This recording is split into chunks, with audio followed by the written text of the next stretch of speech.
Bueno, ellos pensarán un esquema terriblemente hermoso, pulcro y limpio. Eh, como les había dicho, esto, vaya, o sea, es una mera herramienta, contrástelo con sus notas, en sus notas viene más información, más explicaciones. Esto es un breve bosquejo, ¿ok? Para que estemos chidos y claros, ¿ok? Bueno, vamos a hablar de uno de mis corazones, que es Soren Kierkegaard. Y a diferencia de los filósofos que hemos visto, Soren Kierkegaard es considerado el padre del existencialismo. Vamos a ver, desgraciadamente por el tiempo que tenemos, solamente un filósofo de esta rama. Y hablando un poco del existencialismo, lo importante o la diferencia que hay con el esencialismo es que toda la rama existencialista va a proponer que la existencia es anterior y más importante a la esencia. Recuerden que cuando hablábamos de esencia, hablábamos en un sentido de, por ejemplo, recuerden Platón y Aristóteles. La esencia es lo que hace que algo sea esa cosa. Por ejemplo, si el ser humano, para ser humano, esencialmente es racional, ¿ok? Lo que hace que el ser humano sea ser humano es la razón. Por lo tanto, la esencia es la razón del ser humano, ¿ok? O la socialidad o el estatuto político del ser humano, por poner el ejemplo de Aristóteles. Pero si se fijan, si hablamos en esa clave o en ese sentido, todo ser humano está determinado a partir de la esencia. Pero traten ustedes pensar si nada más ustedes son reductibles a eso. Sí, en efecto, a lo mejor somos bichos que son racionales, pero eso no responde a otro tipo de preguntas o otro tipo de inconvenientes, ¿no? Recuerden o vean en la nota que tienen, yo les propongo como una serie de preguntas para distinguir lo que es una postura esencialista o existencialista. Por ejemplo, una postura esencialista es, en este sentido racionalista, cuáles son las estructuras del pensamiento que posibilitan el conocimiento, ¿no? Es una pregunta fría, es una pregunta, ¿no? Sin embargo, una pregunta existencialista sería, ¿quién soy yo? ¿Cuál es mi papel en este mundo efímero? ¿Cuál es el propósito? ¿Cuáles son de la vida? ¿Cuáles son mis mayores miedos? ¿Mis ideas me pertenecen realmente? ¿La manera en que amo es verdaderamente mía? ¿Por qué amo como amo, no? A ver, todo ese tipo de cosas, si como pueden notar, son más personales, son más individuales. Para Kierkegaard es más importante el individuo que un carácter sistémico del pensamiento, más que definir al ser humano a través de un sistema racionalista, de un sistema sistémico de pensamiento. Para Kierkegaard es más importante pensar al individuo, ¿ok?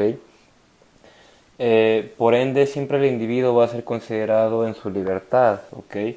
Para Kierkegaard no podemos escapar de las elecciones y en el sentido en que hagamos estas elecciones asumiendo nuestra propia existencia, asumiendo nuestro propio carácter de individualidad, en medida que hagamos eso, vamos a tener una existencia más auténtica, ¿ok? No es que, por así decirlo, escapemos de las normas, o escapemos de los presentidos donados de la sociedad. Eso sería ser ingenuo. Pero, por ejemplo, es muy diferente ir a la escuela porque los demás lo van y porque es algo que tienes que hacer, a porque verdaderamente a lo mejor te interese de la escuela. Así como también puede ser una opción dejar la escuela, por ejemplo. ¿Okay? Eh, Esto nos da pie a hablar sobre los tres estadios.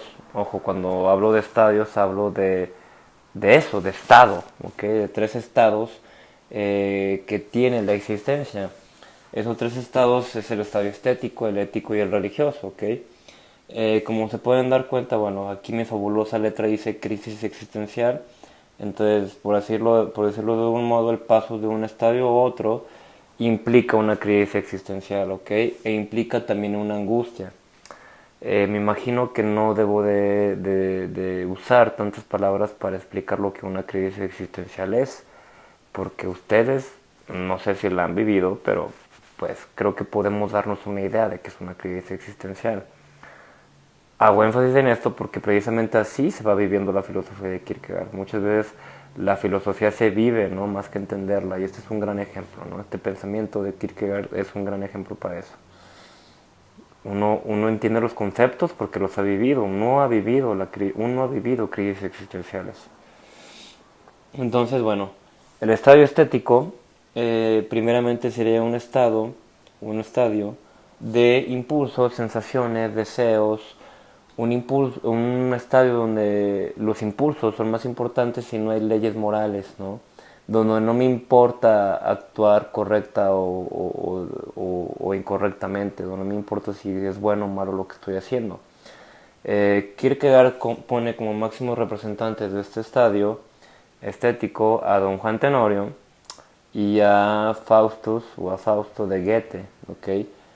¿Quién fue don Juan Tenorio? A ver, pues, la noción coloquial que tenemos de don Juan viene de ese personaje muy famoso y pues don Juan era precisamente esta persona que nada más buscaba el placer, que en su afán de estar sexualmente con tantas personas, pues no veía a las otras personas en tanto que personas, veía simplemente la necesidad de satisfacer eh, ya dije necesidad, en un momento una necesidad sexual, ¿ok?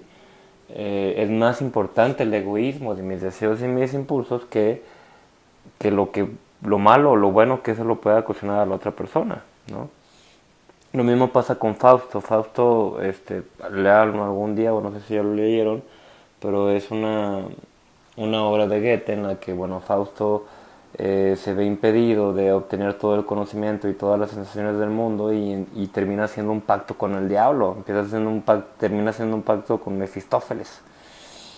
Y y parte del pacto es que, bueno, Fausto va a poder adquirir todos los conocimientos, va a poder adquirir todas las sensaciones posibles en el mundo, va a poder experienciar todo de todas maneras, pero, por ejemplo, si adquiere una sensación que deseara Fausto tener por toda la eternidad, en ese momento moriría. Y bueno, ¿no? Es como preguntarse qué cosa tan cañona, tan grande puede ser como para desearla toda la eternidad. Y si eso valdría la pena, ¿no? O sea, valdría la pena tener ese placer durante toda la vida, no nos hartaríamos de ello, qué tan conscientes seríamos de ello, ¿no? Es por eso que Kierkegaard va a decir, bueno, es que en realidad este estadio nos termina por dar una desesperación, nos desesperamos en el estadio estético y adviene una crisis existencial.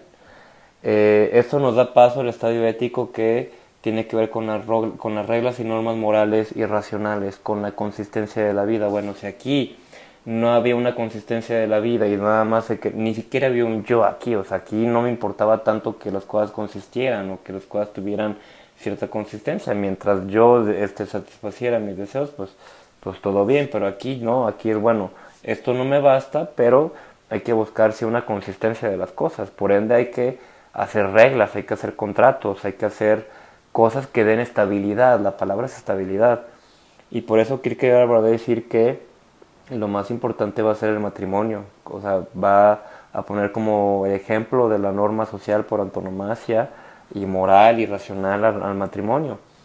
Y sí, hay que casarse por amor, ¿no? Pero también desgraciadamente el matrimonio termina siendo un contrato, termina siendo una ley, termina siendo una institución. Entonces, para Kierkegaard eso se convierte en un problemón, ¿no? Nada más menciono también rápido que este estadio ético está representado por Sócrates y bueno, Kierkegaard piensa que Sócrates era como la máxima expresión de la moralidad en Atenas.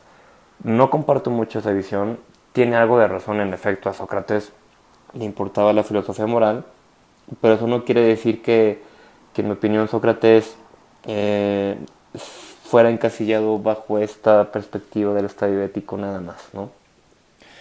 Eh, Imagínense que ustedes están casados y pues se sienten felices en un momento, ¿no? Pero llega un punto en el que todo se vuelve monótono, todo se vuelve inclusive sin amor, se vuelve a esa monotonía propia de una institución, de un contrato, a la fealdad de una asignatura, de una firma.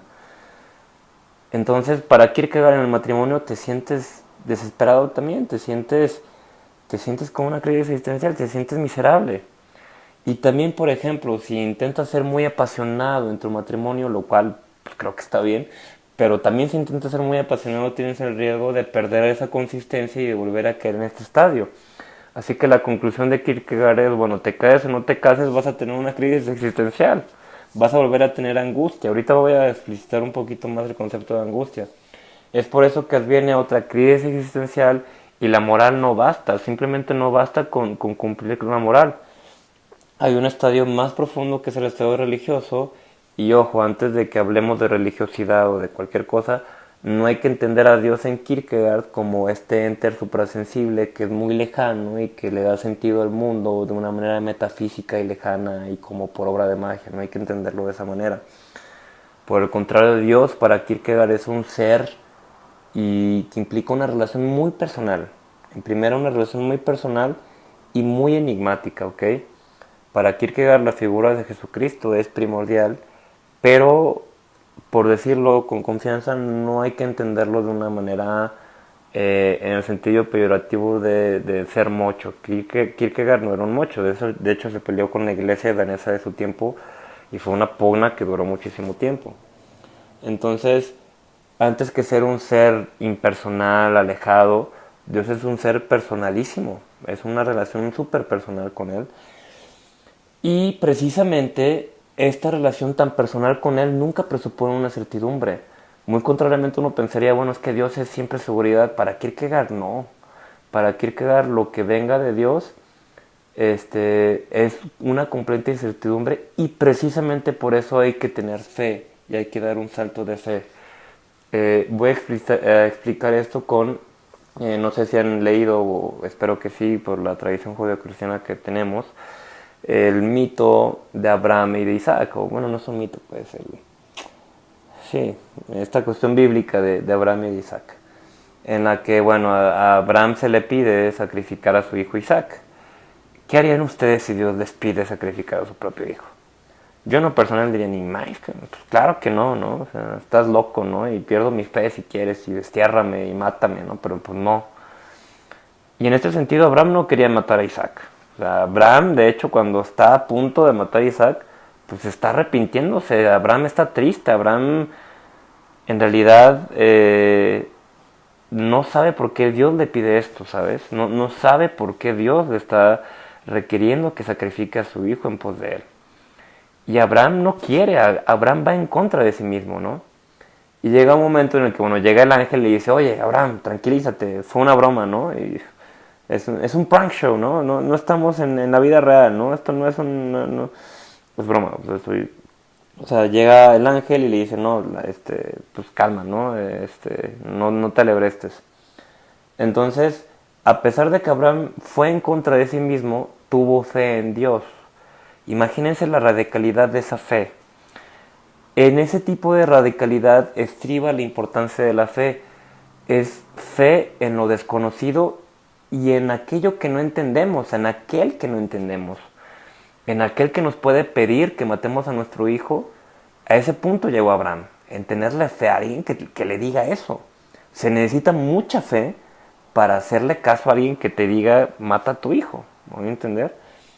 Pero lo que voy es, bueno, no pongámosle ahora el nombre de Dios, pongámosle el nombre del otro, de otras personas o de la vida misma. La fe implica eso, la fe implica tener el salto de fe es precisamente eso, el confiar en aquello que no sabemos que es seguro y más aún que desconfiamos que pase. O que, volviendo a tomar el ejemplo de Dios, pues en aquel que nos pide que mate al hijo por alguna razón, pues inclusive en eso se puede tener fe. Y les digo, no hay que leer esto en clave mocha, sino que la fe es el límite último de nuestra comprensión, lo último que podemos comprender, y ese salto en lo incomprensible, eso es la fe, ¿ok? Y creo que es una fe no solamente religiosa, ¿no? Esto se está leyendo en una clave muy filosófica también.